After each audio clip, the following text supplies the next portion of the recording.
बिस्मिल्लाहिर्रहमानिर्रहीम। मेरा नाम डॉक्टर राना नासिर अली खान है। मैं एज ए माहिर अमराज नफ्सियात कंसल्टेंट साइकियाट्रिस्ट के तौर पर काम कर रहा हूँ। आज का जो टॉपिक है वो इंतहाई अहम मौजू है, जिसको हम कह सकते हैं कि स्ट्रेस को हम अपने वर्क प्लेस के ऊपर या अपने जॉब के ऊपर कैसे मैनेज कर सकते हैं। बेसिकली स्ट्रेस होता क्या है? स्ट्रेस यूजली एक बॉडी का रिएक्शंस होता है। जब हमारे किसी इन्वायरमेंट के अंदर या माहौल के अंदर जो ही कोई चेंज आती है, कोई भी तब्दीली आती है, तो वो हमारी बॉडी किस तरीके से रिएक्ट करती है उसको हम स्ट्रेस कहते हैं। स्ट्रेस इसके बहुत सारे इंटरनल और एक्सटर्नल फैक्टर्स हो सकते हैं। एक होता है, फिर इसमें बहुत सारी टाइप्स हैं जिसको हम एक्यूट स्ट्रेस कहते हैं, और एक क्रोनिक स्ट्रेस हो सकता है।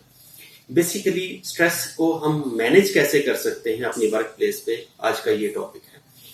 स्ट्रेस यूजली क्या करता है? नॉर्मल स्ट्रेस जो है ना, आपको पता है कि वो इंसान को मोटिवेट करता है। जैसे हमारे कोई एग्जाम हो, एक महीना हो एग्जाम में, तो हम मोटिवेट होते हैं कि हमें थोड़ी सी टेंशन परेशानी भी होती है, जो कि नॉर्मल स्ट्रेस होता है, और इसको हम यू स्ट्रेस कहते हैं, जो कि एक हमें मोटिवेट करता है ताकि हम अपने गोल्स को अच्छे तरीके से अचीव कर सकें।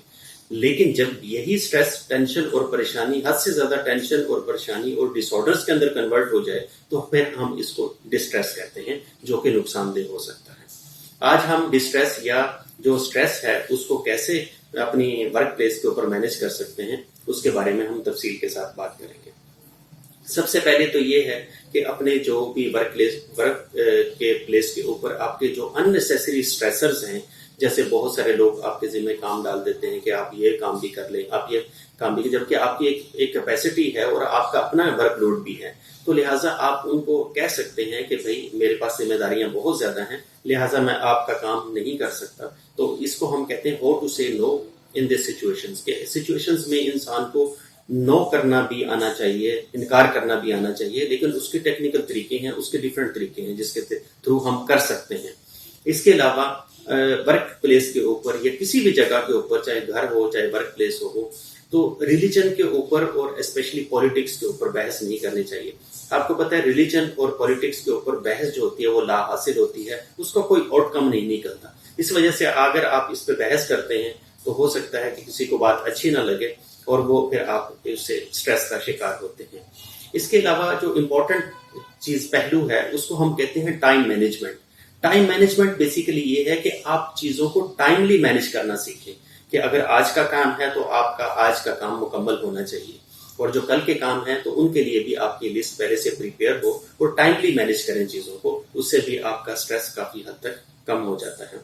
इसके अलावा अगर आपके बॉस का एटीट्यूड बड़ा अजीब सा हो सकता है मसलन, लेकिन आप उसके एटीट्यूड्स को चेंज नहीं कर सकते, आप अपने बॉस को चेंज नहीं कर सकते, लेकिन आप उसमें अडेप्टेबिलिटी ला सकते हैं, आप अपने आप को मैनेज कर सकते हैं। मसलन बॉस इस बात पे सख्त नाराज होता है कि आप लेट आते हैं, तो आप टाइम पे आना शुरू कर दें और अपने काम को टाइमली मैनेज करें, तो मेरे ख्याल है इससे भी आपका स्ट्रेस काफी हद तक कम हो जाता है।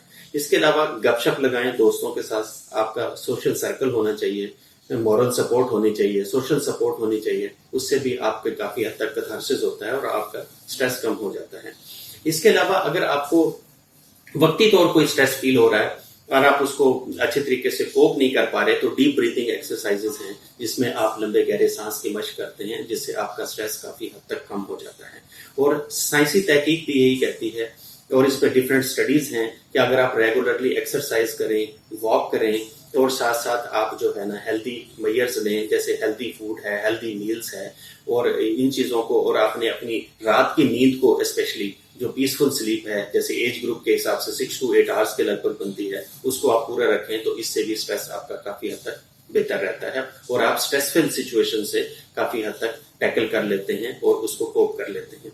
इसके अलावा कुछ लोग स्ट्रेस के अंदर मुख्तलिफ सब्सटेंस अब्यूज का सहारा लेते हैं, जैसे टोबैको अब्यूज है या अल्कोहल अब्यूज है या और दूसरी स्टिमुलेंट सब्सटेंस का सहारा लेते हैं। तो ऐसी भी सब्सटेंस से अवॉइड करना चाहिए, जो कि आपके लिए नुकसानदेह हो सकती हैं और आपके लिए फर्दर डिपेंडेंस का शिकार हो सकते हैं।